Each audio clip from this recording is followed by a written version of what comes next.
Halo Sobat Profil, bagaimana kabarnya? Berjumpa lagi dengan saya Om Kay. Di video kali ini saya akan merangkum sebuah film yang sangat seru dan juga full adrenalin. Dan inilah Master G.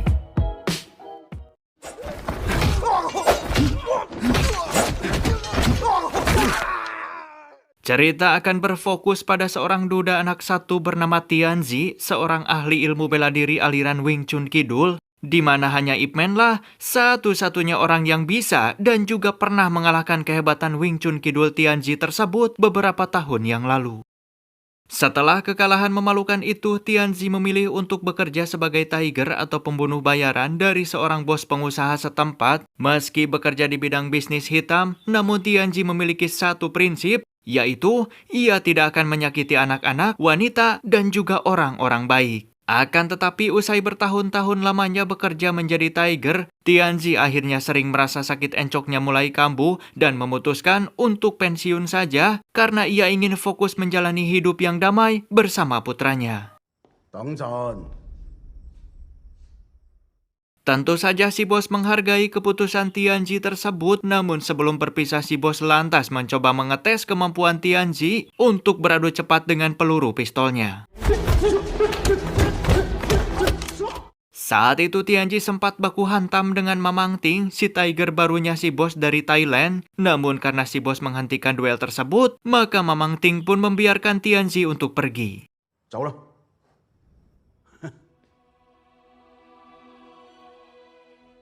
Terlepas dari masa lalu kelamnya, ternyata Tianzi adalah sosok ayah yang baik. Selama ini ia hanya tinggal berdua dengan Afeng anaknya, sebab Tianzi telah mengusir istrinya beberapa tahun yang lalu karena pria itu sudah muak dengan tingkah laku istrinya yang selalu joget-joget tidak jelas di TikTok. Usai membuka toko kelontong dan mengantarkan Afeng pergi ke sekolah, Tianzi lantas berjanji untuk makan daging sapi nanti malam sekaligus merayakan hari ulang tahun putranya tersebut. Tak lupa Tianzi membelikan sebuah mainan Batman untuk kado anaknya karena Afeng sangat menyukai mainan seperti itu. Sementara di sisi lain seorang gadis bernama Nana tengah diseret karena tidak mampu membayar hutang tarigu atau narkoboy, di mana pimpinan mereka yang bernama Jisao dengan brutal menghajar gadis itu. Tak lama kemudian sahabat Nana yang bernama Julia datang untuk membayar hutang piutang, akan tetapi Jisao mengatakan bahwa uangnya masih belum cukup dan menyuruh Julia untuk melunasi semua bunganya. Tak terima dipermainkan, maka Julia pun memutuskan untuk melawan. Namun secara tak sengaja Jisao menjatuhkan mainan milik Tianzi yang kebetulan sedang melintas. Alih-alih meminta maaf, Jisao justru menendang mainan tersebut, yang tentu saja itu adalah sebuah kesalahan besar.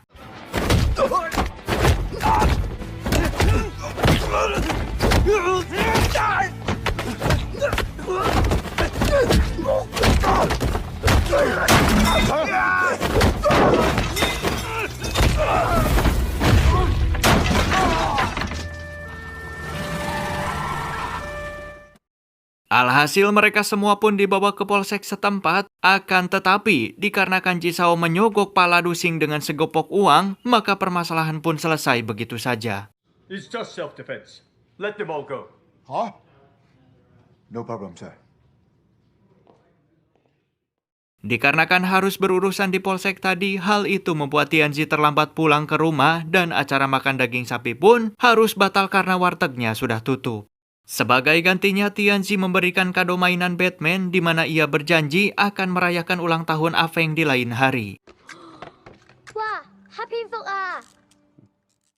Sementara itu, Jisao ternyata anak bungsu dari pendiri Zhangle, sebuah organisasi bisnis besar di Hong Kong, di mana saat ini bisnis tersebut dipimpin oleh seorang perempuan bernama Jun, yang tidak lain, wanita itu adalah kakak perempuannya Jisao. Usai mengambil alih pimpinan karena sang ayah meninggal, Jun menegaskan bahwa ia akan mengubah sistem Zhangle, di mana kekerasan dan juga bisnis gelap harus segera dihentikan total. Namun jangan salah, meski secara sekilas Jun memang terlihat seperti ibu-ibu para pejuang monet Facebook Pro, akan tetapi menjadi pimpinan grup Zhangle tentu bukanlah hanya kebetulan semata, karena faktanya Jun jauh lebih kejam dan tegas daripada Jisao, adiknya.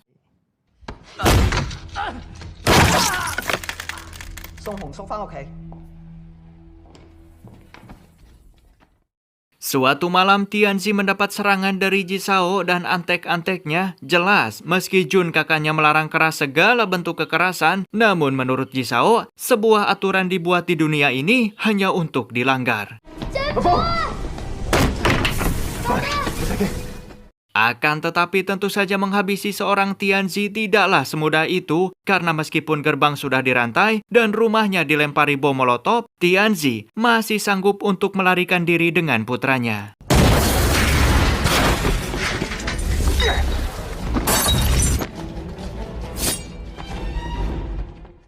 Di tengah pelariannya, Tianzi tak sengaja bertemu dengan Julia, dan dengan cepat pria itu langsung menitipkan Afeng, putranya, Zhongzhon karena anaknya sudah berada di tempat yang aman, maka Tianzi pun berbalik badan untuk kemudian menghabisi antek-anteknya Jisao satu persatu.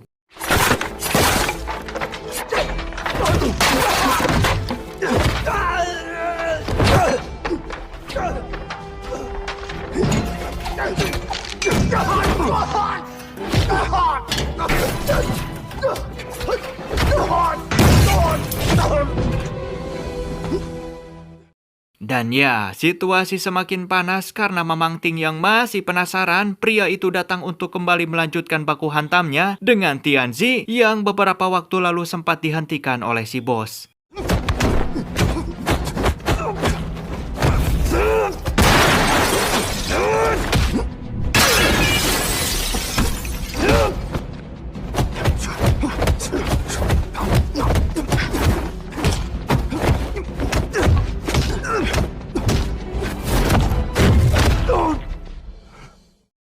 Namun sayangnya, lagi-lagi duelnya harus dihentikan karena Julia datang dengan panik saat melihat Afeng yang tidak sadarkan diri.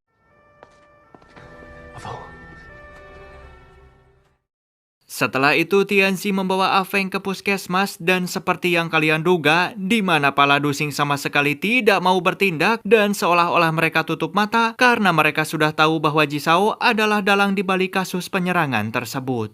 我知道係邊個做嘅。我講過係意外失火。走。 Usai tempat tinggalnya hancur dibakar, maka Julia mengajak Tianzi untuk menemui kakaknya yang bernama Zhao Lu, yang mana beliau adalah salah satu pemilik bar terbesar di wilayah tersebut. Setelah berunding cukup lama, pada akhirnya Zhao Lu pun setuju untuk mengizinkan Tianzi tinggal di rumahnya Julia dan juga bekerja paruh waktu sebagai pelayan di barnya. 人工代租金。是但你啊，總之今晚開始準時返工。 Setibanya di rumah, iman Tianzi langsung dites. Tatkala ia melihat Nana dengan keadaan dibuligir, saya percaya dengan imannya Tianzi, tapi saya ragu dengan imannya kalian yang lagi nonton. Sebenarnya Tianzi merasa lelah untuk balas dendam, apalagi nyeri encoknya juga sedang kambuh. Namun dikarenakan takut membuat penonton kecewa, maka Tianzi segera pergi ke markas Jisao untuk meratakan tempat tersebut.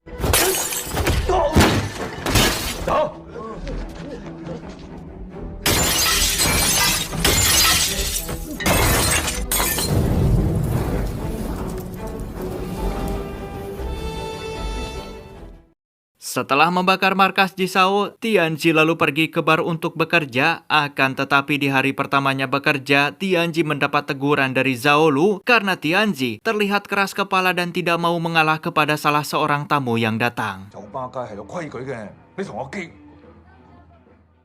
Sementara itu, Jisao sangat marah besar tatkala mendapati markasnya telah hancur lebur oleh Tianzi. Namun ketika pria itu hendak ngajengkat membawa pasukan untuk mencari Tianzi, kakak Jun tiba-tiba datang dan menegaskan bahwa ia sendirilah yang akan mengurus masalah itu. 跟住佢。 Jun kemudian pergi ke bar untuk bernegosiasi dengan Tianzi perihal masalah dengan Jisao adiknya, di mana saat itu Jun ingin masalah diselesaikan secara damai saja, dan wanita itu juga meninggalkan cek sebagai ganti rugi rumah Tianzi yang telah dihancurkan oleh Jisao. 啲錢係賠翻俾你嘅，以後就唔好再追究。Merasa heureut lengkah karena Jun kakaknya selalu menjegal Jisao untuk gelut, serta bisnis gelap Zhang-le juga sudah ditutup, maka ia meminta bantuan kepada John temannya untuk diajak bergabung jualan tarigu, di mana Jisao akan menjual barang haram itu di wilayah dekat bar milik Zhaolu. Awalnya John tampak ragu karena ia takut Jun akan mencincang dirinya jika ketahuan jualan tarigu di wilayah milik bar Zhaolu, sebab selama ini wilayah itu ada di bawah pengawasan Zhang-le. Namun Jisao menegaskan bahwa ia akan mengurus Jun kakaknya apabila nanti mereka sampai ketahuan. 做兄弟唔係你幫我，就係我幫你，我同你拍拖。 Suatu malam, Tianzi bersama yang lainnya pergi merayakan ulang tahun Afeng yang sempat tertunda. Di sana pemilik warteg yang bertubuh kekar dan sangat menyeramkan datang membawakan kue untuk Afeng. Namun jangan menilai sampul dari bukunya karena pria kekar itu rupanya memakai gelang Batman yang mana hal itu menandakan bahwa beliau adalah pria berhati Hello Kitty dan sangat ramah dengan anak-anak. Have other guests to attend to, so excuse me, have a wonderful time. Tepat setelah acara selesai, Tianzi dan juga Julia mendapati Jisao dan kawan-kawan diam-diam menjual tarigu di wilayah tersebut. Alhasil Tianzi segera mengadukan hal itu kepada Jun, yang mana jika Jun tidak segera mengambil tindakan, maka Tianzi sendirilah yang akan mengetik pundak Jisao dengan kampak. 你俾少少時間我。 好， Dan ya, usut punya usut, ternyata pria kekar pemilik warteg bernama David adalah bandar tarigu atau narkoboy terbesar di sana. Demi bisa bergabung dengan David, maka Jisao rela menghabisi John sahabatnya sendiri. Beberapa saat setelah itu, Nana tak sengaja mengambil tarigu milik Jisao, di mana hal itu tentu adalah kesalahan besar karena Jisao langsung mencekoki gadis itu hingga menghembuskan nafas terakhir.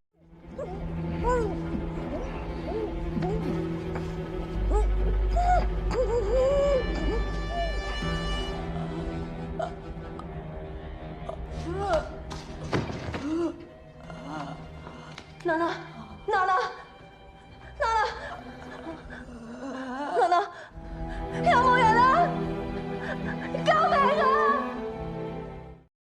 Mendengar si adik diam-diam menjual tarigu di wilayah Zhang-le, maka Jun menegur Jisao untuk segera berhenti menjalankan bisnis hitam tersebut. Namun dikarenakan Jisao sudah punya David sebagai backingan baru, tentu saja kali ini ia berani melawan si kakak dan memberikan aba-aba kepada anak buahnya untuk bersiap-siap baku hantam. Akan tetapi, tiba-tiba Tianzi dan juga Zhaolu datang untuk membalas dendam kepada Jisao atas kematian Nana.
Setelah Jisao kehilangan satu tangannya, Jun meminta Tianzi dan juga Zhaolu untuk segera pergi saja karena jika masih dilanjutkan, maka perang yang jauh lebih besar akan terjadi.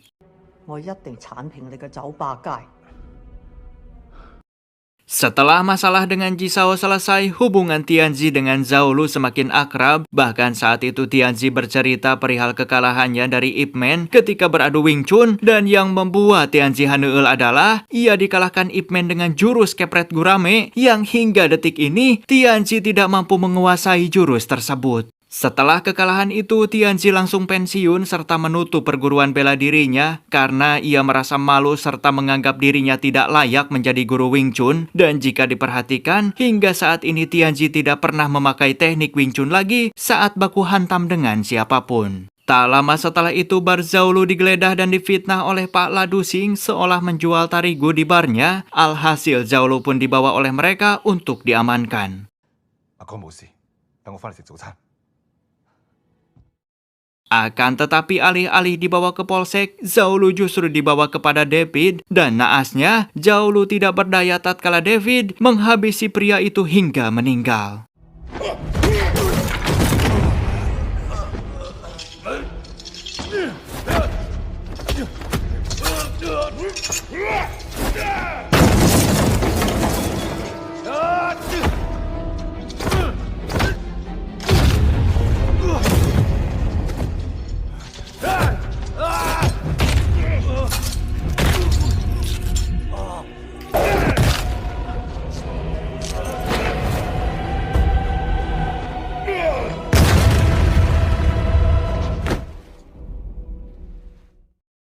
Jelas kehilangan Zaulu membuat Julia menangis histeris, di mana petugas menjelaskan bahwa Zaulu tewas karena jatuh ke jurang usai mencoba melarikan diri. Namun mereka seketika menyadari bahwa cerita petugas hanya wawadulan semata tatkala Tianzi menemukan sebuah bukti kuat di tangan almarhum yang mana Zaulu menggenggam erat sebuah gelang Batman di tangannya.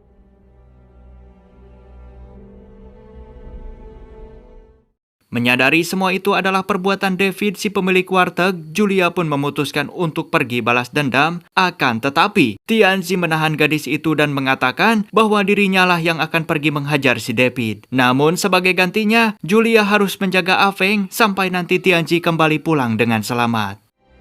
等我。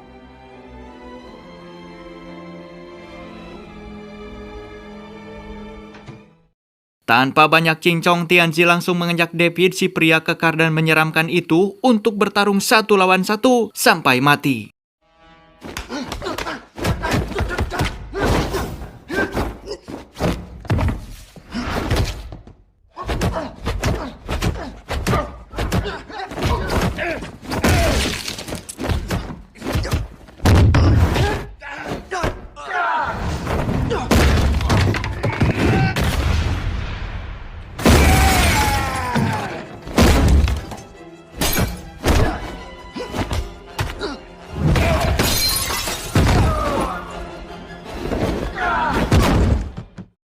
Usai ugil-ugilan dan hampir dibuat kehilangan nyawa, saat itu Tianzi terpaksa kembali menggunakan teknik Wing Chun Kidul untuk melawan pria kekar tersebut. Wing Chun，張天志。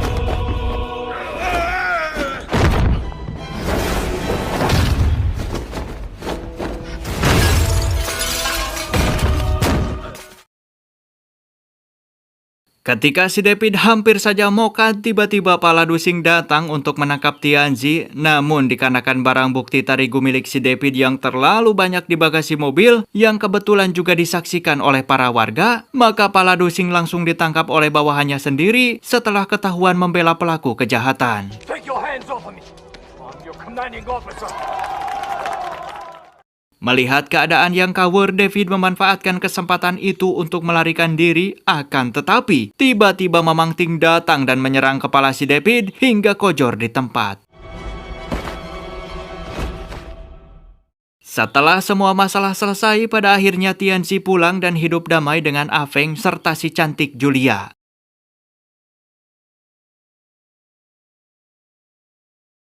Tamat.